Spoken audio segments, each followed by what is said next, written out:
mama wants is a silent night. Please, please, please, please.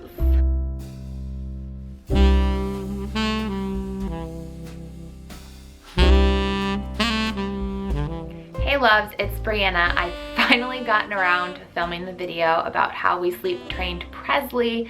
I've had so many requests from you guys for this video, and my apologies that it took me this long. With travel and the holidays, it's just been a little chaotic around here, but I hope that this video helps you. I just need to say I'm not a doctor, nor am I an expert at this, so you should always check with your doctor before you make any changes or implement any of these tips with your baby. And if you are watching this, I know you're probably having a really, really hard time. Not having sleep is seriously torture. It is so hard. Just know I can completely empathize. I'm sending you love and I'm sending you prayers that your little one will start sleeping through the night soon. And just know if you decide to start sleep training, you are doing the best thing possible for your little one's development and for you. Your mental health and sanity are really important so that you can be the best parent possible. And for any viewers who've experienced this before, if you have any tips around sleep training, would love to have you share your knowledge in the comments. What works for one baby might not work for another. But most importantly, sleep training is really, really touchy, and it can often feel like, depending on how it's delivered, that you're not doing a good job as a parent if your little one isn't sleeping, which is false. Babies are not born naturally understanding how to put themselves to sleep. It's something that we have to teach them, and just like everything in life, some babies get it really fast, some babies things take a little bit longer. It does not mean that you're a bad parent, so don't ever let anyone's advice make you feel otherwise. Watching this video in and of itself, you're trying to equip yourself with the knowledge that you need to make sure your baby is getting a good night's rest and you're getting a good night's rest. So don't make yourself feel bad at all. And knowing that sleep training can be a very touchy topic, I will not tolerate any mommy bullying, mommy bashing, negative, mean, hateful comments. So if you don't have something nice to say, please don't say it at all. And so I have to say that everyone on this channel is usually very, very nice, but I just need to make that disclaimer in case you're new here. Now that I've babbled enough, number one is having a strict routine. We made sure that P had a bedtime routine as well as a nap time routine. This is really important to signal to your baby that it is time to sleep. So for bedtime, it's dinner by 6:15. Then we do the same routine every single night. If it's bath night, bath time. If not, we go right into this routine of PJs, a book, prayers, nursing, then a lullaby, then we'll dim the lights, turn on the white noise machine, and lay her in her crib. And when I put her in her crib, she's pretty drowsy. On like a scale of 1 being very alert, 10 being very sleepy, she's usually like a 6, 7, 8 at that point. And for nap time, we have blackout curtains in her room so it can be just as dark as nighttime, which is really important. And we change her right before her nap so she's nice and dry, put a onesie on her so that she's in sleep clothes, and then similarly nurse her, turn off the light, turn on the white noise, and lay her in her crib. So again, she's in a drowsy state. I'd say like a 5, 6, 7, 8 for nap time. And again, this is really important for your baby to have those consistent cues, an exact routine that they can follow to know what's coming up next, which is sleep. Number 2 is exercise. Now, P's not doing Zumba or anything like that. It's not that kind of exercise. But it's pretty important to make sure that your little ones are getting physically stimulated so that they're growing and developing physically as well. And it's also important that they're burning some energy to be ready for naps and to be ready for nighttime sleep. So often, especially as a new parent, you're trying to get things done around your house, so you put your baby in a contraption. Maybe it's a swing, maybe it's a mamaroo, maybe it's some sort of a bouncer, maybe it's going for a walk in the stroller, maybe it's riding in the car in their car seat, and your baby isn't getting that tummy time, the ability to practice rolling over, to start trying to crawl, to use that like upper body strength, use that neck strength, use that head strength. And when they hit certain milestones, like being able to sit up on their own, that does take them a lot of energy actually to hold themselves up and sit there and play. And that's really important. As much time as you can give your baby, whether they're in the phase of tummy time or whether they can sit up and play, rolling around, trying to practice crawling, it's really important to give as much time as possible to your baby to do those things. Again, burning off that energy so that they're ready for nap time and ready for nighttime. And most sleep trainers will recommend to you whether you can dedicate a full week to this if you have some sort of a holiday break or vacation time, or if you are a working parent, maybe choosing to do this on a long weekend would work best. But try to avoid any sort of stroller, car seat, any place where your baby might accidentally fall asleep other than their crib. You do not want to put them in it. So if your baby is constantly falling asleep in the swing or in like the rock and plays, I know a lot of times my little ones in the beginning would always sleep really well in their rock and play, don't put them in it. You want to teach your baby that the place that they fall asleep is in their crib. Number 3 is around feeding. It's really important to break your baby of the habit of getting their calories during the nighttime. As a newborn, you have to be feeding your baby every 2 to 3 hours, in particularly if you're nursing. It's really important so that your milk comes in, you're feeding your baby around the clock. But this is where our doctor confirmed at her 4-month appointment that P was ready to start cutting out those night feedings. Due to her weight and her size, she was growing and developing just the way that she should be. So the doctor confirmed at that point she could definitely go 12 hours over the night without needing a feeding.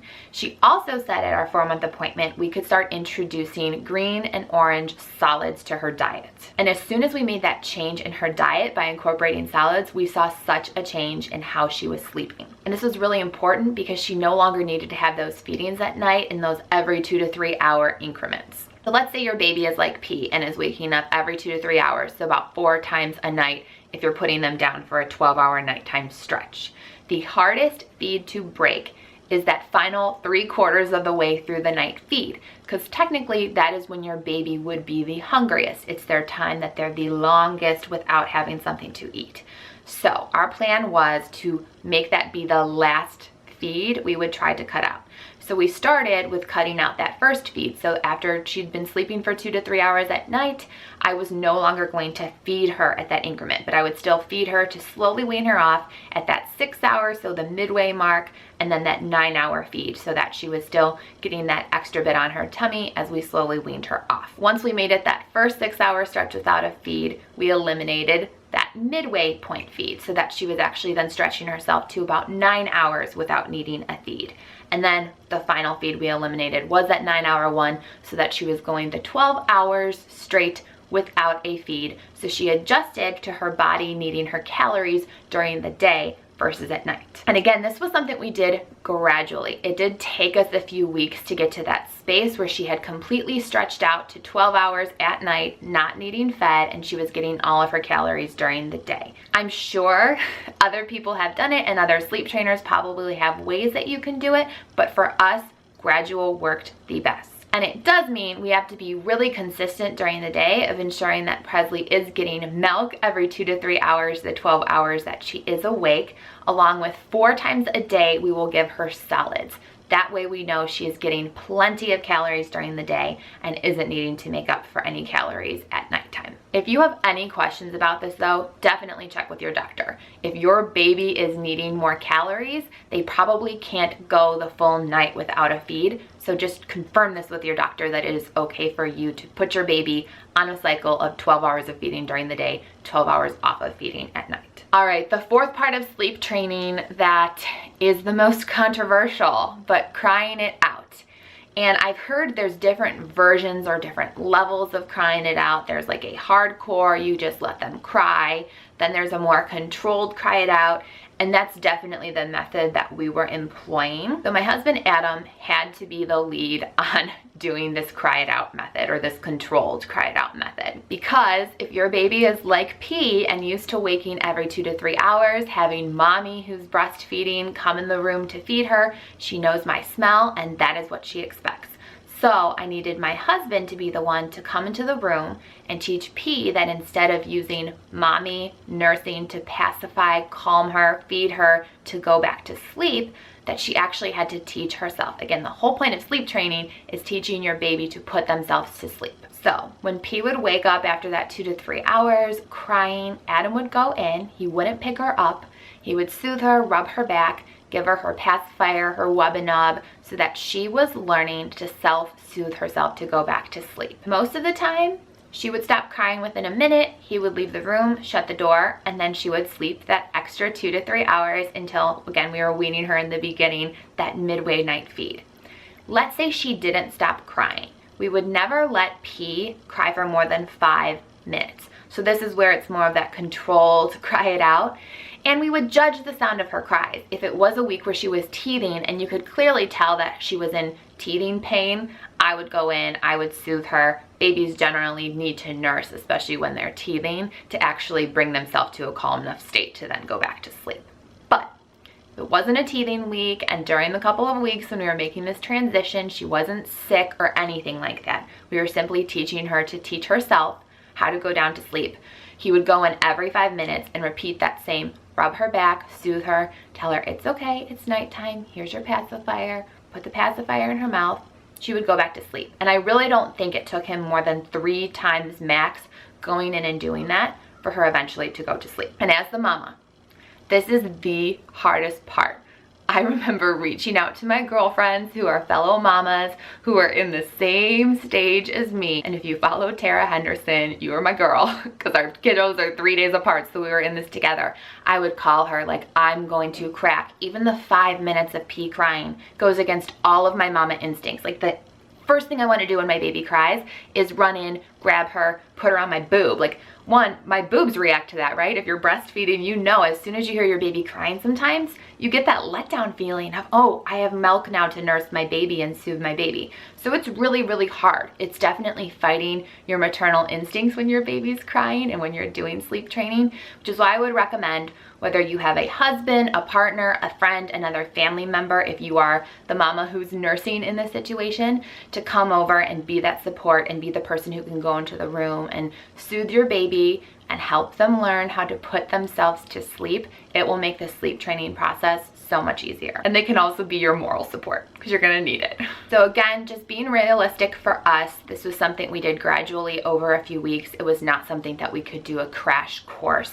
That just didn't work for us. But once we got through these couple of weeks, she is sleeping consistently through the night. Again, besides having a couple of weeks of teething and a cold, other than that, she's been doing really, really well since we taught her how to put herself to sleep. And there will be nights on the monitor she'll wake up, because babies dream, babies might have a little nightmare or something like that, and we'll hear her cry and fuss a little bit, but she puts herself back to sleep. So the sleep training has clearly worked. Again, this was our method. I know there are other ways to do this, and everybody has different advice and every baby's different. This is just what has worked for us and our baby. And I'm just sharing in the hope that maybe it will help you if you're in a similar situation. Neither of my kiddos were born good sleepers. Probably inherited my energy. So sleep training was a necessity for us because both myself and my husband work full time and we're doing YouTube. We have a lot going on. We need a good night's rest so that we can have the energy to do the things that we need to get done for our life and our family. And I know it is so hard to hear your baby cry. That is torture. Just like not getting sleep is torture. But in the long run, if you're committed to do this and are consistent, and again, do it in the time frame that's going to work for you. Maybe give yourself a month, set really realistic expectations for how you'll wean your baby off those night feeds and do sleep training. But in the long run, know for their development, they need sleep to grow and be as healthy as possible. And for you and your mental sanity, you need sleep to be as sane and as well rested and as good of a parent as possible. Make sure you seek outside help if you need it. Ask the doctor, look into other resources, do whatever you can do to educate yourself to make the best decisions for you and your baby and your family. And I know this is such a hard phase. Just keep telling yourself, this too shall pass. I will keep praying for you. I'm sending you my love. Everyone else in the comments, send your love and positivity and prayers to all of these mamas who are in this rough patch.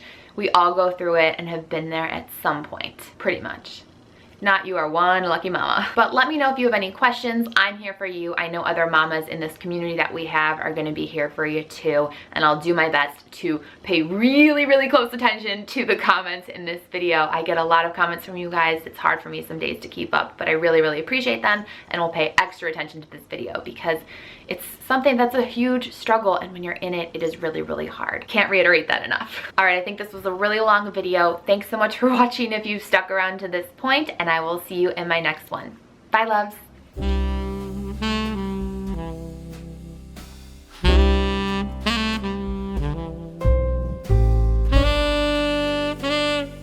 If you're new here, I hope you subscribe for more mommy and lifestyle videos, and you can check out some of these other videos on your screen right now. And if you have any other video requests, let me know those in the comments.